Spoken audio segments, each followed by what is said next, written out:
Imagine you're walking through a small town in Vermont. You pass a modest house that's seen better days. An old pickup truck is parked outside. The lawn is neat but simple. Nothing about the property catches your attention.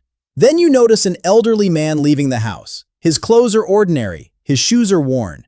He looks like someone who spent his life working hard just to get by. If someone asked you to guess his net worth, you might say $50,000. Maybe $100,000 if he's been careful with money. What you probably wouldn't guess is that this man is secretly worth millions. Yet that's exactly who Ronald Read was.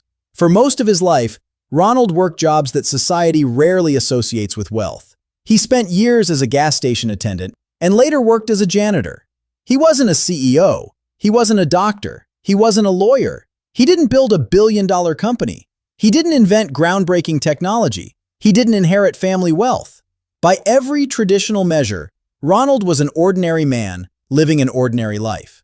But hidden beneath that ordinary life was one of the most extraordinary wealth-building stories ever recorded. When Ronald Read died in 2014, people were shocked to discover that he had quietly accumulated a fortune worth approximately $8 million. Let that sink in for a moment. $8 million. Not earned through a massive salary, not won through luck, not inherited. Built slowly through decades of patience, discipline, and a way of thinking about money that most people never learn. His story forces us to ask a difficult question. If a janitor can retire richer than many doctors and executives, then what if wealth has less to do with income and more to do with behavior? What if the real difference between financial success and financial struggle isn't what happens in your bank account, but what happens inside your mind? Ronald Read's life reveals a powerful truth that challenges everything modern culture teaches us about money. We live in a world obsessed with appearances. Social media encourages us to display success. Advertisements constantly tell us that happiness is one purchase away. People stretch their budgets to buy luxury cars, designer clothes, expensive phones, and larger homes because they want to signal success to others. Ronald did the opposite. He understood something that many people never realize. Looking rich and being rich are often completely different things. Most people believe wealth is determined by income. It sounds logical. If you earn more money, you should become wealthier. Yet reality tells a different story. Every year there are professional athletes, celebrities, and high-income earners who make millions and still end up bankrupt. At the same time, there are ordinary workers who quietly build substantial wealth despite earning average incomes. The difference isn't always income. The difference is often behavior. Ronald Read understood this instinctively. He lived far below his means. He didn't feel pressure to impress anyone. While other people upgraded their lifestyles every time they earned more money, Ronald continued living simply. Psychologists call this lifestyle inflation. It's one of the biggest obstacles to wealth creation. Lifestyle inflation occurs when increased income automatically leads to increased spending. Someone gets a raise and immediately upgrades their car. They move into a larger house. They buy more expensive clothes. They increase their monthly expenses until they once again feel financially stretched. The result is that no matter how much they earn,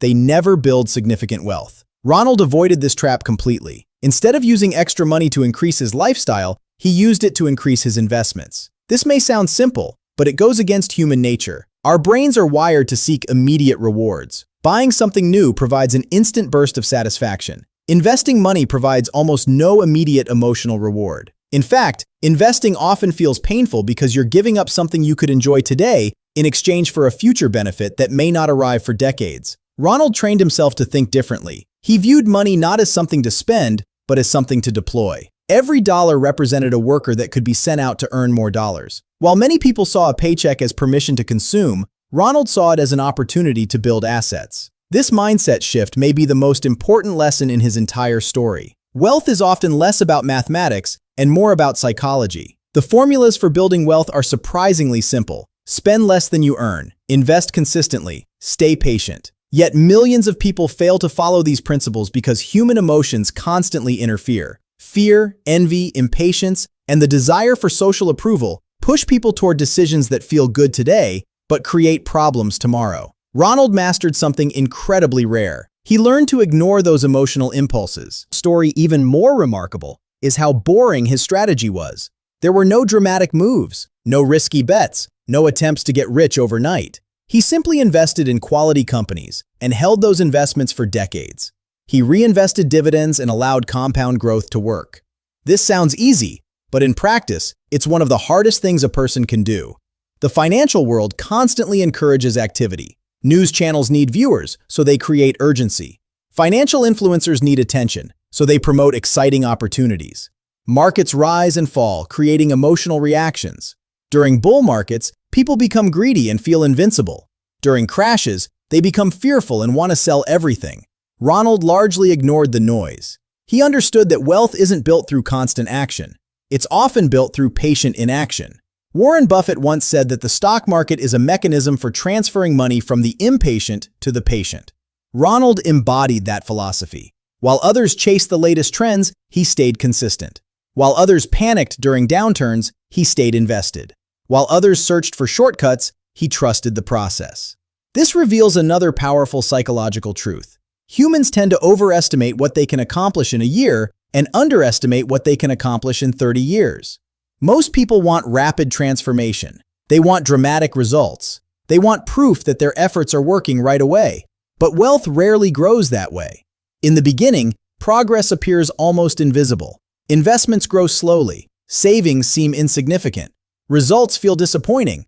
Many people quit during this phase because they don't see immediate rewards. Ronald didn't quit. He understood that compounding is like planting a tree. For years, very little seems to happen. Then eventually, growth accelerates. The people who remain patient long enough to reach that stage are often rewarded far beyond their expectations. Ronald's fortune wasn't created by a single brilliant decision. It was created by thousands of ordinary decisions repeated consistently over decades. That's what makes his story both inspiring and uncomfortable. Inspiring because it proves that extraordinary wealth is possible without extraordinary income. Uncomfortable because it removes many of the excuses people use to explain their financial situation. When news broke about Ronald Read's $8 million estate, people struggled to understand how it was possible. The answer wasn't hidden in a secret investment strategy. It wasn't hidden in a lucky break. It was hidden in plain sight. Ronald lived according to principles that most people know, but few people consistently follow. He practiced patience in a culture obsessed with speed. He valued substance over appearance. He invested instead of consuming. He focused on the long term while others focused on the present. Most importantly, he understood that wealth is what you don't see. We notice luxury cars because they're visible. We notice designer clothes because they're visible. We notice expensive vacations because they're visible. But investments are invisible. Retirement accounts are invisible. Ownership of productive assets is invisible. The habits that create wealth are often invisible. That's why so many people misunderstand wealth. They judge financial success based on appearances rather than reality. Ronald Read never looked wealthy, but he possessed something far more valuable than status symbols. He possessed freedom. Freedom from financial stress. Freedom to support causes he cared about. Freedom to leave behind a legacy. After his death, much of his fortune was donated to charity, benefiting organizations that served his community. Even in death, Ronald demonstrated that true wealth is about more than money. It's about the opportunities and impact that money can create. His story reminds us that financial success isn't reserved for geniuses, celebrities, or entrepreneurs. It can be achieved by ordinary people who make extraordinary decisions consistently over time. In a world filled with shortcuts, hacks, and promises of overnight success, Ronald Read's life stands as a powerful reminder that the most effective path to wealth is often the least exciting. It is the path of patience, the path of discipline, the path of delayed gratification, the path of ignoring what everyone else is doing and focusing on what actually works. Ronald never became famous during his lifetime, yet his story continues to inspire millions because it reveals a truth that many people desperately need to hear. Wealth isn't built by earning more than everyone else. Wealth is built by behaving differently than everyone else. And sometimes, the quiet janitor who nobody notices ends up teaching the world the greatest lesson about money it will ever learn.